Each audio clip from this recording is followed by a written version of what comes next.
আমি তারেক রহমানকে অনুরোধ করব মির্জা আব্বাসকে দলীয় শৃঙ্খলার ব্যত্যয়ের অভিযোগে বিএনপি থেকে বহিষ্কার করার জন্য। আমি আজকে পুরো বাংলাদেশের কাছে এই যে আমাদের উপর সন্ত্রাসী হামলা হলো, ছাত্র দলের যারা হামলা করলো, সন্ত্রাসী হামলা আমাদের উপরে, মির্জা আব্বাসের যে বাহিনী, আমি পুরো বাংলাদেশের কাছে বিচার দিলাম এবং 12 তারিখে আপনারা ভোটের মাধ্যমে এইসব সন্ত্রাসী যে হামলা এবং সন্ত্রাসীরা যেভাবে বাংলাদেশে প্রত্যেক জায়গায় হামলা করে বেড়াচ্ছে এটার বিচার করবেন। 1 নম্বর। 2 নম্বর, জনাব তারেক রহমানের সিদ্ধান্ত নিতে হবে উনার দলে কি উনি সন্ত্রাসীদের পুষবেন, লালবেন, নাকি তাদেরকে বহিষ্কার করবেন। আমি তারেক রহমানকে অনুরোধ করব মির্জা আব্বাসকে দলীয় শৃঙ্খলার ব্যত্যয়ের অভিযোগে বিএনপি থেকে বহিষ্কার করার জন্য।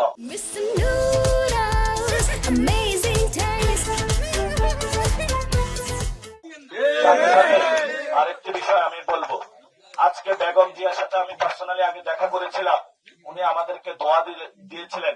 উনি একটি কথা বলেছিলেন, তোমরা আছো, আমি তো বাংলাদেশটা হয়তো দেখে যেতে পারবো না, আমি অসুস্থ, তোমরা বাংলাদেশটা ঠিক রাখিও।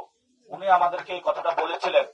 আজকে যদি খালেদা জিয়া জীবিত থাকতো তাহলে উনিও লজ্জা পেত আজকে বিএনপি এবং ছাত্র দলের এই ধরনের সন্ত্রাসী কর্মকাণ্ডে।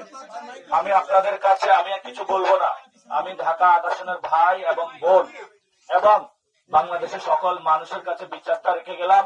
মির্জা আব্বাসের যে সন্ত্রাসী বাহিনী এবং উনি যে সন্ত্রাস করে, গ্যাংস্টারবাজি করে, এটা আজকে উনি প্রমাণ করলেন পুরো বাংলাদেশের সামনে।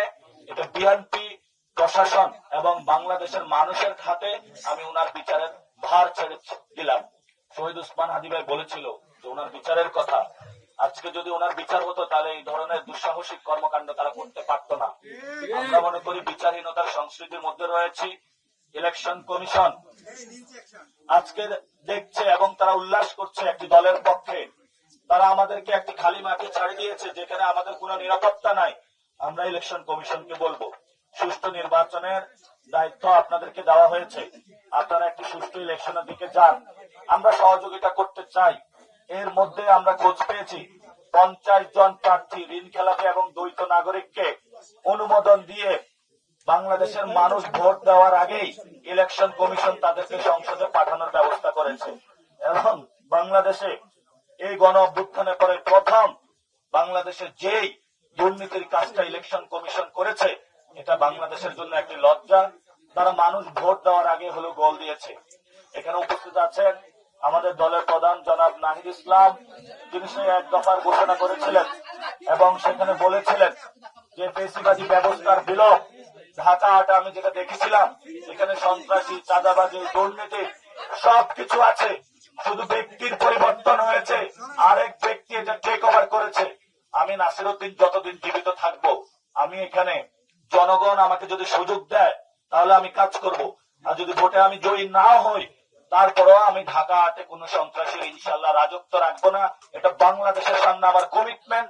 আমি সন্ত্রাস, চাঁদাবাজ, দুর্নীতির বিরুদ্ধে ইনশাল্লাহ লড়ে যাব।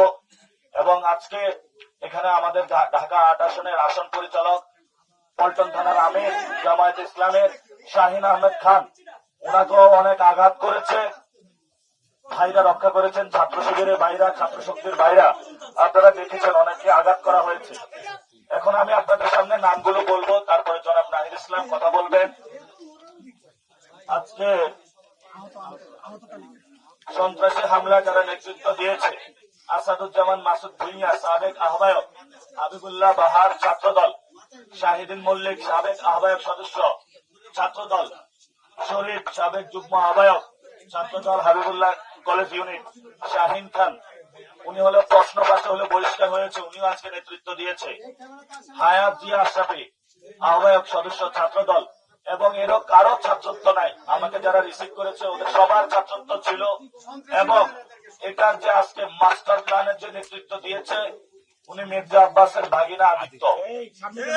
আমরা আগে পুলিশকে ইনফর্ম করেছিলাম মির্জা আব্বাসের ভাগিনা আদিত্য এখানে সন্ত্রাসীদেরকে ভাড়া করে নিয়ে এসেছে। সে অনেক পরিকল্পনা করছে আমাদের উপর অ্যাটাক করার জন্য, আজকে সে শুরু করেছে। আমি প্রশাসনকে বলবো, যদি ইলেকশন কমিশন বা বাংলাদেশের মানুষ নিরাপত্তা না দিতে পারে, আপনারা যদি মির্জা আব্বাসকে সংসদে নিয়ে যেতে চান, বিএনপির গুন্ডা মাস্তানদেরকে নিয়ে যেতে চান, তাহলে বলেন আমরা মাঠ থেকে উঠে যাই।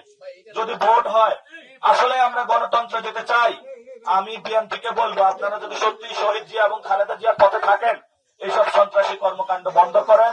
আমাদের যারা নারী সদস্য রয়েছে তাদের উপরে তারা বরফ নিক্ষেপ করেছে এবং সেখানে একজনের মাথায় 4টা শিলা দেওয়ার প্রয়োজন পড়েছে। আমরা যে পরিস্থিতির মধ্য দিয়ে যাচ্ছি, আমি কিছু বলবো না। আমি বাংলাদেশের মানুষের কাছে আজকে বিচারটা দিলাম। বাংলাদেশের মানুষ ইনশাআল্লাহ আগামী 12 তারিখে তারা গণভোটে হ্যাঁ এবং শাপলাকলি দাঁড়িপাল্লাকে জয়যুক্ত করে এসব সন্ত্রাসীদের বিচার করবে। ইনশাআল্লাহ বাংলার মাটিতে তাদের বিচার হবে, ইনশাআল্লাহ হবে।